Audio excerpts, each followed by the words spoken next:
聖潔、公義、信實嘅天父上帝，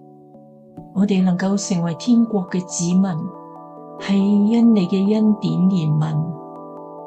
你讓我哋重生之後，你要我哋過一個聖潔嘅生活，因那位呼召我哋嘅，既然係聖潔嘅，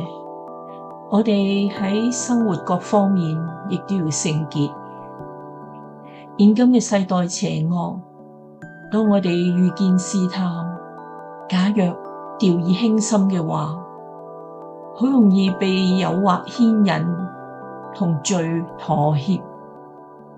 求主叫我哋信服聖靈嘅帶領，同埋你嘅真理，